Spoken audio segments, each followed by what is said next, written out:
Let's get more decision to uphold President Obama's flagship health reform bill.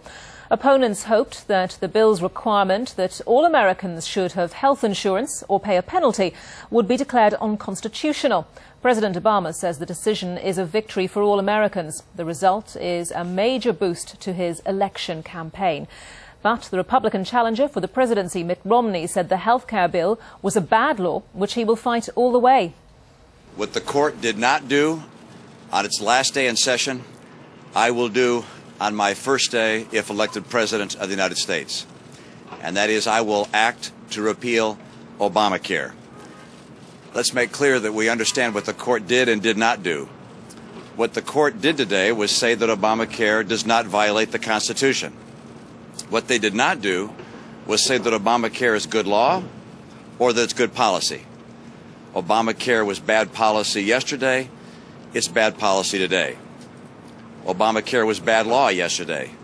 It's bad law today.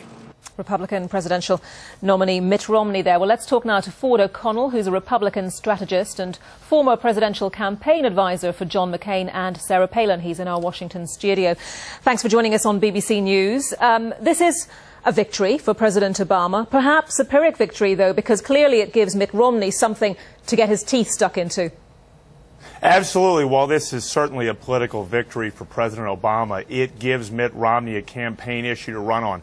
Right now, we're in a very tight re-election battle, and it's going to come down to a handful of states. And really, Mitt Romney also comes out as a victor today because he has a way to galvanize the Republican base behind him who have not been that much behind him because they've really been running against President Obama. But right now, the Supreme Court's decision also helps Mitt Romney. And if he uses it wisely, he could wind up being the next president of the United States.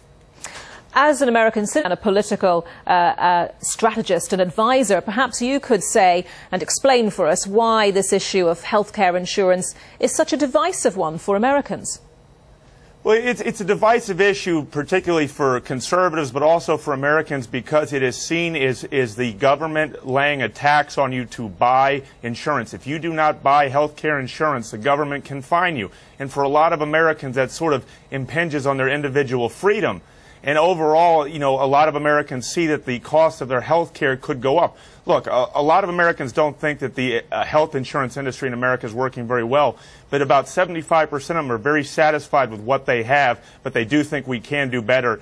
And the job for Mitt Romney is to say that, look, President Obama's plan targeted a very important issue, but it's a dog with fleas that's going to drive up your costs, both, you know, as a tax and the insurance rates. So a lot of businesses, do they have to pay this insurance for their employees, and therefore is this an unpopular thing with business owners? Well, particularly with small business owners, because small business is really the sort of the driving engine in U.S. economic growth, and small business employers are hesitant to hire because they don't know what the costs will be 5 years out. It's important for folks in the UK to understand this law doesn't take effect until 2014.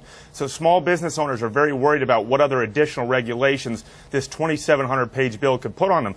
But also, a lot of employers might not extend insurance out to their employees. The nonpartisan Congressional Budget Office suggests that basically 20 million Americans could actually wind up losing their employer insurance, which was a promise that President Obama said would not happen. Just how much do you think this is going to feature between now and the actual election? You know, are there not other issues which Americans are more concerned about? Obviously, this does tie into the economy in some way, but, you know, is it not a much bigger the economy that they'll be focusing on? Well, the number one issue in the U.S. is jobs and the economy, but President Obama's been getting very lucky, if you're a Republican like me, because he's able to sort of shift the blame to Europe, the worldwide slowdown, and even his predecessor, George W. Bush.